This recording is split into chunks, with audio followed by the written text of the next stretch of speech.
እሺ ደመቁ የኛ ባለ ስነ ስርዓት ያላት ልጅ ሩታ ስነ ስርዓት የላትም። አንቺ ስነ ስርዓት አለ ስነ ስርዓት ቢኖርሽማ ማለት ነው ባለ ትዳር ወንድ ላይ ባልተንጠለጠልሽ ነበር።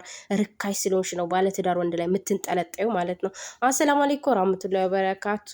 ሰላም ሰላም ቤተሰቦች ላይክ በማድረግ ቪዲዮን ጀምሩ ማለት ነው።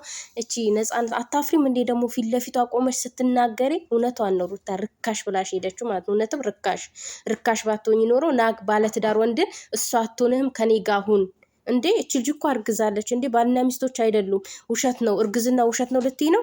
እሺ ከወለደችው ውሸት ነው ማለት ነው? ምን አይነት ንግግር ነው የምትናገሪው? አንተ ደግሞ ማለት ነው እሷ ልቧን እንዳልሰብራት የሆነ ነገር እንዳልላት ምናምን የምትለው ማለት ነው። የሚስትን ልብ እየሰበርክ ነው የሰውን ልብ የምትጠግ ነው። እውነቱን ተናገር። እውነት ካላችሁ እውነት ተናገር። አንተ ከሷ ጋራ የምትሽለጠለት ከሆነ ንገር፣ እውነቱን ተናገር፣ ሚዲያ ላይ አውጣ ማለት ነው። የውሸትም ከሆነ ተናገር። ልጅቷን ለምን ታሰድባታል? ለምን ታስረግጣት? አንዳንድ የወንድ አምላኪ ሴቶች አላችሁ ማለት ነው፣ ሩታን የምትሰድቡ እንደ ነፃነት ይሁን ሽልጥልጥ ርካሽ ሆናችሁ ማለት ነው። ምንም ቢሆን ምንም ከሴት ጎን ነው መቆም ያለባችሁ። እሱ እየተሽለጠለጠ አንዲት ሴት ከባለ ትዳር ወንድ ጋር እየተሽለጠለጠች አንተ በግድ የኔ ካልሆንክ የምትል ሴትን የምትደግፉ አንዳንድ ሰዎች አላችሁ ማለት ነው። እዚህ ጋር ያለፈ ታሪክ ነው። በቃ ሁላችንም ፕራይቬት አለን። በቃ ያለፈ ታሪክ ሁሉም ሰው አለው፣ የትኛውም ሰው ማለት ነው። ሚዲያ ላይ አውጥቶ ግዴታ አውጥቶ ማሳየት የለበትም እና ማለት ነው። እና አብሬሽ ደግሞ አትሽለጥለጥ። በቃ ቆፍጠን በል እስኪ፣ ወንድ ሁን፣ አልጫቱን ማለት ነው። ምን ነው ሺቲ ምናምን እንላክላችሁ እንደ ቡታጀራ ወንዶች? የምር አትሽለጥለጡ እስኪ፣ እንደ ወንድ ቆፍጠን በሉ። ሁሌ እንደ ሴት እንደሆናችሁ ማለት ነው። እና አንተ ቆፍጠን ብለህ እሷን በምትሸኛት መንገድ መሸኘት አለብን። ሚስትን ትዳርህን የምትፈልግ ከሆነ ማለት ነው። አንተ ከዚህ በኋላ እኮ የልጅ አባት ልትሆን ነው አይደል እንዴ? ለልጅ ይሄንን ነው የምታሳየው። የምትሰሩት ስራ ራሱ ፌር አይደለም። በጣም ያስጠላል። በጣም የሚደብር ማለት። ሩታን የምትሰርቡ ደግሞ በአናታችሁ ተተከሉ። እኔ መቼም ከወንድ ጎን አልቆምም። የወንድ አምላኪ አይደለሁም ማለት ነው። አንዳንድ ቲክቶከሮች አላችሁ የአብርሽ አድናቂ ነው የምትሉ የወንድ አምላኪዎች ማለት ነው አላችሁ።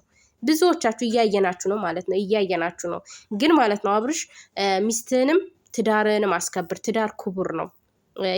ስራ ነው እናውቃለን። በእርግጥ ማለት ነው አንተና ሩታ ምንም ማላችሁ እንደሌለ ይታወቃል። ግን በዚህ ልክ አትውረድ። አንተ እንደ ባል ቆፍጠን በል። ሚስትን አስከብራት። ክብር ታውቃለካ። ክብር ከገንዘብ ክብር ይበልጣል። ለነገሩ እኔ እንጃ ሴቱም ወንዱም ክብር አያውቅም ማለት ገንዘብ ነው የሚወደው። እና ነፃነት አንቺ ስነ ስርዓት የለሽም። ሩታ ስነ ስርዓት አላት። ግን ማንኛውም ሰው በሚወደው ሰው ከመጡበት ማንም ስነ ስርዓት አይኖረውም። አንቺ ግን ቤቷን ህይወቷን ትዳሯን እየበጠበሽ ነው ያለሽው። ለአንቺ አልታየሽም። አብርሽ እኮ አሁንም አልፈልግሽም ለማለት አንቺን ትጎጃለሽ እያለ ነው፣ እየተናገረ ነው። ቪዲዮን ተመልከቹ ማለት ነው። ልብሽ እንዳልሰብር ብዬ ነው። ገባሻ? እሱ የሚፈልገው ሩታን ነው። አንቺ ደግሞ የምትፈልጊው አብርሽን ነው አይደለ? አብርሽ ካልፈለገሽ ይሄ ልጅ አሁን ሩታን ትቶ ቢመጣ ራሱ ከኔ ጋር ይኖራል ብለሽ ታስቢያለሽ ወይ ማለት ነው። እና ሴቶች አትበዱ። ባለትዳር ወንድ ነኝ እኮ የኢትዮጵያ ሴቶች ባለትዳር ወንድ ካልሆነ አናገባም ብለዋል ማለት ነው። እና አትሽለጥለጪ። ርካሽ አንቺ ነሽ። ስነ ስርዓት የሌለሽም አንቺ ነሽ። ስነ ስርዓት ቢኖርሽ አንድ ባለትዳር ወንድ ላይ መተሽ ሚስቱን ልትሰድቢም ሚስቱን ልትናገሪም እውነት አለኝ ልትይም አይገባም። ያለፈ ታሪክሽን እያመጣሽ ማለት ነው። እኛ ደግሞ ባለፈ ነገር እኛ ራሱ አንቀበልሽም። ምክንያቱም ያለፈ ነገር ነው የምታሳዩ። እስኪ አንቺ ወንድ ኮንሽ ማለት ነው አሁን ላይ ቪዲዮ ፎቶ ካለሽ ሩታ ያለችውን ፎቶ አውጥተሽ እንትን በይው። ኤዲት እንደሆነና ኖርማል አብራችሁ የተነሳችሁትን እኛ ራሳችን እናውቃለን ማለት ነው። አቀናብረሽ ህይወታቸውን ለመበጥበጥ አትሞክሪ። ተበጥብጠው እንኳን አንቺ ጋር ቢመጣ ይሄ ልጅ ለኔ ይሆነኛል ብለሽ አታስቢ። ምክንያቱም ለሚስቱ ያልሆነው መቼም ላንቺ አይሆንሽም።